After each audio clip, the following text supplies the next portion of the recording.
अब सिद्धों के विषय में एक मान्यता ऐसी भी है, सदाशिव मत है, वैशेषिक मत। उनका कहना है कि 100 कल्प काल पूरे होने के बाद फिर सिद्धात्मा संसार में अवतार लेती हैं।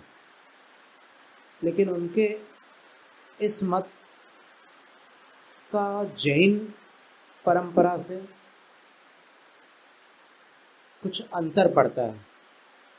तो आचार्य समंतभद्र स्वामी बतलाते हैं कि जिन मत में जो मोक्ष चले जाते हैं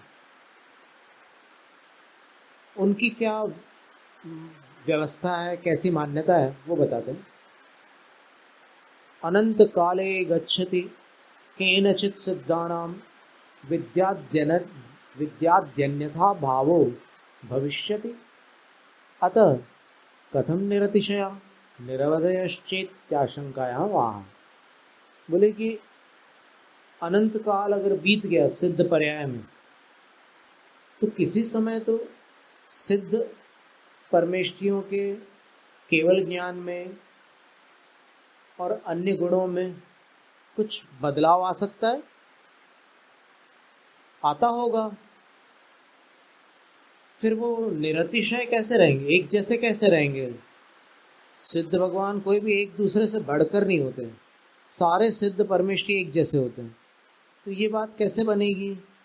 और निरवधय चेती, और वो अनंत काल तक वहाँ रहेंगे कैसे अगर वो वापस यहाँ आ जाएंगे, अवतार ले लेंगे? तो समंतभद्र आचार्य कहते हैं, काले कल्पिष्यते पिच गते शिवानान्न विक्रिया लक्ष्या उत्पातोऽपि यदि स्यात् त्रिलोक संभ्रांतिकरणपटुः। क्या उदाहरण दिए कि काले कल्प शते पीछे, सैकड़ों कल्प काल बीत जाए, लेकिन शिवानाम गते, मुक्त जीवों के बीच जो चले गए हैं, ऐसे सिद्ध परमेष्ठी में न विक्रिया लक्ष्य, विकार लक्षित नहीं हो सकता, कभी विकार नहीं आ सकता सिद्ध भगवान में। और त्रिलोक संभ्रांति करण पटु उत्पातोपि यदि स्यात्, यदि तीनों लोकों में संभ्रांति उत्पन्न करने में सक्षम कोई उत्पात भी हो जाए, तो भी सिद्ध भगवान में विकार नहीं आ सकता। त्रिलोक संभ्रांतिकरण पटु, ये आचार्य विद्यासागर महाराज जी उसका उदाहरण ऐसे देते हैं कि जैसे डमरू होता है ना, वो ऐसे से बजाते हैं। तो अगर ये 3 लोग हैं, उसको अगर ऐसे बीच से पकड़कर ऐसे बजा भी दे कोई, बजाएगा नहीं कोई, क्योंकि आलोक आकाश में कौन जाएगा और पकड़ेगा कैसे? पर वो ये एक कहने की बात है कि अगर तीनों जगत में खलबली मच जाए तो भी सिद्धों में विकार नहीं आ सकता। वो हमेशा उसी आनंद स्वरूप में रहते हैं। ते तत्रा विकृतात्मान सदा स्थिता किं कुर्वन्ति इत्याह। वही प्रश्न था कि वहां पर निर्विकार रहते हुए वे सिद्ध भगवान क्या करते हैं? तो आचार्य कहते हैं, निःश्रेयसमधिपन्नास त्रैलोक्य शिखामणिश्रियं दधते निष्किट्टिकालिका छवि चामीकर भासुरात्मानः।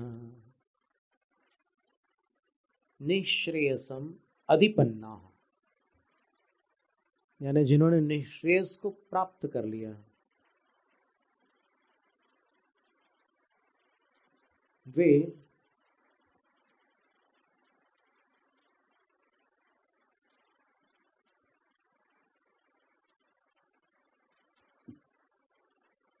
त्रैलोक्य शिखा मणिश्रियम दधते, तीनों जगत के शिखामणि, यानी तीनों जगत में शिखामणि की शोभा को प्राप्त होता।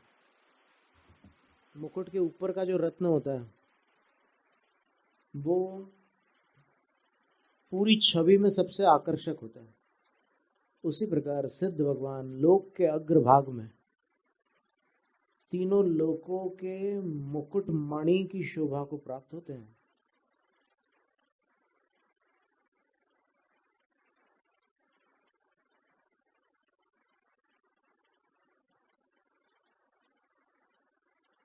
और कैसे होते हैं सिद्ध भगवान? उस शोभा को दधते धारण करते हैं, लेकिन सिद्ध भगवान कैसे होते हैं? निष्किट्टी कालिका,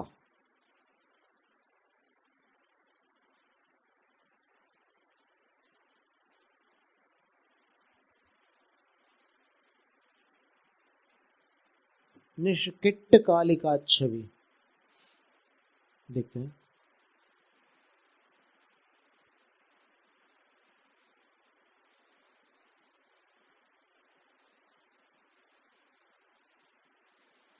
किट्टम, किट्ट होना था, गाथा में उनने मूल में किट्टी लिख दिया है। निष्किट्ट कालिक, इसको एक बार फिर से पढ़ते हैं क्योंकि ये प्रिंटिंग मिस्टेक हो गई।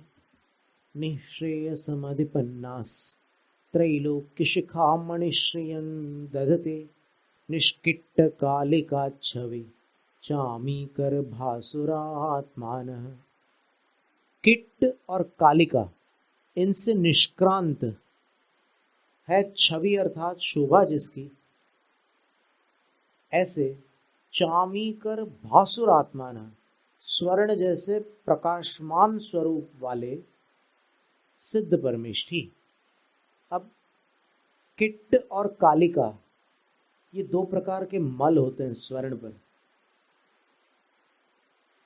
स्वर्ण के ऊपर जो जम जाता है काला रंग, काला काला कुछ जम जाता है, अगर स्वर्ण ऐसे ही पड़ा रहे ना तो बहुत लंबे समय में उसके ऊपर एक कालिमा आ जाती है, उसको किट्ट बोलते हैं। और कालिका का अर्थ होता है उसके अंदर की अशुद्धियां। स्वर्ण के अंदर भी अशुद्धियां हो सकती है, तो जो इन दोनों से निष्क्रांत है, निष्किट्टी निष्कालिका, निष्किट्ट निष्कालिका, ऐसी छवि यानी शोभा से युक्त चामीकर यानी स्वर्ण, उसके समान भासुर यानी प्रकाशमान आत्माएं हैं, सिद्धात्माएं। यानी 14 कैरेट्स 24 कैरेट्स गोल्ड या 16 बानी का जो सोना होता है, ऐसे शुद्ध सिद्ध परमात्मा होते हैं। वो तीनों जगत के शिखर पर जैसे मुकुट में मणि शोभित होता है, वैसे वहां पर शोभायमान रहते हैं।